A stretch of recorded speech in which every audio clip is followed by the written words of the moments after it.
Support చేయట్లేదు.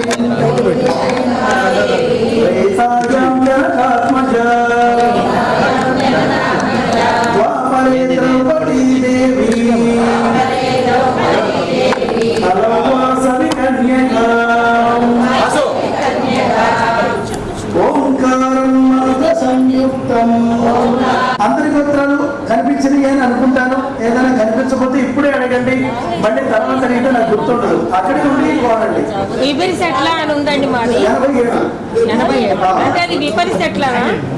అక్కడే ఉండి అడగండి, నాకు వినిపిస్తుంది.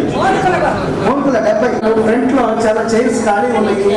మీరు లాస్ట్ లో ఉన్న అందరూ కూడా కూర్చోండి.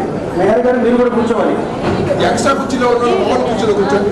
ఎక్స్ట్రా కుర్చీలు ఎవరికి ఆపద్దండి దయచేసి. నమస్తేస్తూ కులగౌరవ నిర్మితే శత్రు సైన్య వినాశిన్యై స్వసైన్య పరిపాలిని జై బల శ్రీ వాసవి మాతాకి. నిన్నటి వరకు అమ్మవారి ప్రవచనంలో చాలా విశేషాలు చెప్పుకున్నాము. ఈ రోజు కూడా మరిన్ని రహస్యాలు మనం ప్రవచనంలో చెప్పుకోవాలి. విష్ణువర్ధన మహారాజు వాసుని చూసి మోహించిన తర్వాతనే అగ్నిగుండ ప్రవేశాలకి కారణమైంది. ఆ కారణాలు ఏమిటో మరికొన్ని విశేషాలు ఈ మాఘశుద్ధ తదియ పంచమి వరకు కూడా ఈ రహస్యాలు మనం అమ్మవారి చరిత్రకి సంబంధించిన రహస్యాలు మనం తెలుసుకోవాలి. విష్ణువర్ధన రాజుని మహారాజా నువ్వు మాఘమాసంలో రమయ్యా అని పంపించేశారు. మాఘమాసం అంటే కార్తీక చివరి సోమవారం రోజున రాజు వాసవిని చూసి మోహించాడు. ఏ రోజు? కార్తీక మాసం చివరి సోమవారం. కాబట్టి మహారాజా రేపు అమావాస్య, ఎల్లుండి నుంచి మాసం మారిపోతుంది. కార్తీకం తర్వాత మార్గశిరం, పెళ్లి ముహూర్తాలు లేవు. మార్గశిరం పోతే వచ్చే మాసం పుష్యమాసం, పెళ్లి ముహూర్తాలు లేవు. నువ్వు ఈ 2 మాసాలు పోయినాక రామయ్య నువ్వు పెళ్లికి రా, మాఘమాసంలో రా అని పంపించారు. అప్పుడు మహారాజు అన్నాడు, ఓ వైశ్య బిడ్డలారా, నేను ఈ 2 మాసాలు మా ఊరు వెళ్ళటం, మళ్ళీ 2 మాసాలు అయినాక ప్రయాణ శ్రమతో రావడం వృధా ఖర్చులు, వృధా శ్రమ.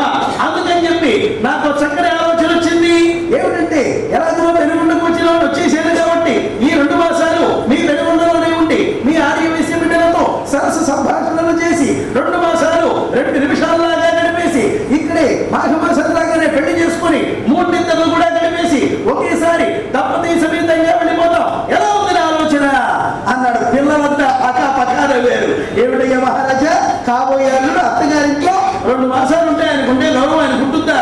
ఓసారి ఏం జరిగిందంటే సంక్రాంతి పండుగకి హైదరాబాద్ నుంచి అల్లుడు గారు వచ్చారు. అల్లుడు గారు వచ్చారని పెద్ద విస్తరణ వేశారు. ఇంత పెద్ద విస్తరణ వేసి స్వీట్ డూబర్ పిజ్జా రీజలేమో పట్టుకోడీలు విస్తరాలు కనపడకుండా అన్ని రకాల ఐటమ్స్ పెట్టారు. అల్లుడు ఎలాంటో తెలుసా, అన్ని చూశాడు. గోంగూర పచ్చడి లేదా అత్తయ్య చూడండి, ఎందుకు తింటే ముందు ఏది లేదో అది అడుగుతాడు.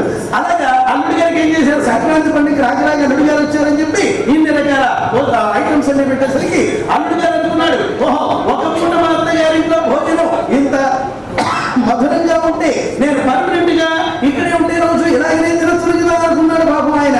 అలాగే పండగ పోయి 3 రోజులైంది అల్లుడు పోలేదు, పండగ పోయి వారం అయింది అల్లుడు పోలేదు, పండగ వెళ్ళి నెల అయింది అల్లుడు పోలేదు. ఈ అత్తగారు మామగారు వండుతున్నారు వడ్డిస్తున్నారు. ఈ అల్లుడు గారు శుభ్రంగా తింటున్నాడు, నిద్రపోతున్నాడు. అల్లుడు గారికి అత్తగారింట్లో ఏమని చెప్తారు, తింటం పడుకోవడమే. ఇలా 6 నెలలు ఉన్నాడు. పండగ వెళ్ళి ఎన్నాళ్ళయింది? 6 నెలలు ఉన్నాడు. అయినా సరే అల్లుడు పోలా వెళ్ళవయ్యా అని వీళ్ళు అనలేకపోతున్నారు. ఆయనేమో అర్థం చేసుకొని వెళ్ళలేకపోతున్నాడు. ఇలాంటి సమయంలో ఒక రోజు మధ్యాహ్నం కూడా సుష్టిగా భోజనం చేసిన అల్లుడు 12 మంచం మీద పడుకొని నిద్ర పట్టట్లేదు. ఏమన్నా పని చేస్తేనేగా నిద్ర పట్టడానికి అటు ఇటు తిరుగుతూ గూట్లో చాక్రీస్ ఉంటే గోడ మీద ఒక శ్లోకం రాశాడు. స్వస్వగృహం శాశ్వత పరమ సౌఖ్యం అని రాశాడు. అత్తగారిల్లు ఏ అల్లుడికైనా ఇంద్ర సమానం అని రాశాడు. కాసేపు మధ్యాహ్నం కూడా అల్లుడు గారు పడుకోగానే బావమర్ది షాప్ నుంచి ఇంటికి భోజనానికి వచ్చాడు.